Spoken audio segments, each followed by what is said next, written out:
বৈষম্যবিরোধী ছাত্র আন্দোলনে হতাহতদের পক্ষ থেকে দুটি থানায় দায়ের করা পৃথক ৩টি মামলায় প্রথমবারের মতো সাবেক ডাক ও টেলিযোগাযোগ প্রতিমন্ত্রী জুনায়েদ আহমেদ পলককে নারায়ণগঞ্জের একটি আদালতে হাজির করে ২-১ দিনের রিমান্ড আবেদন করেছে পুলিশ। এদিন রিমান্ড শুনানিতে পলকের পক্ষে কোনো আইনজীবী ছিলেন না। আদালতে তিনি নিজেকে নির্দোষ দাবি করে বক্তব্য দিয়েছেন। আদালত তার ও রাষ্ট্রপক্ষের বক্তব্য শুনে ৪ দিন করে ৩ মামলায় ১-২ দিনের রিমান্ড মঞ্জুর করেছেন। মঙ্গলবার সকালে Narayanganj senior judicial magistrate Mohammad Belayet হোসেনের আদালত রিমান্ড মঞ্জুর করেন।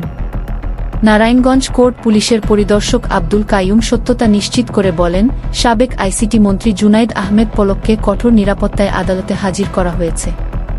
রিমান্ড শুনানিতে পলকের পক্ষে কোনো আইনজীবী না থাকায় তিনি নিজেই নিজেকে নির্দোষ দাবি করে আদালতে বক্তব্য রেখেছেন। তিনি আরও বলেন, নারায়ণগঞ্জের সদর মডেল থানার একটি ও সিদ্ধিরগঞ্জ থানায় দায়ের করা হত্যা ও বিস্ফোরক আইনের আরও ২টি মামলায় তাকে আদালতে হাজির করা হয়। তিনি নারায়ণগঞ্জ জেলা পুলিশ হেফাজতে রয়েছেন। নারায়ণগঞ্জ জেলা আইনজীবী সমিতির সাধারণ সম্পাদক অ্যাডভোকেট আনোয়ার প্রধান বলেন, সাবেক আইসিটি প্রতিমন্ত্রী জুনায়েদ আহমেদ পলক আইনজীবী চাননি। তিনি আইনজীবী চাইলে অবশ্যই তাকে সহযোগিতা করা হবে।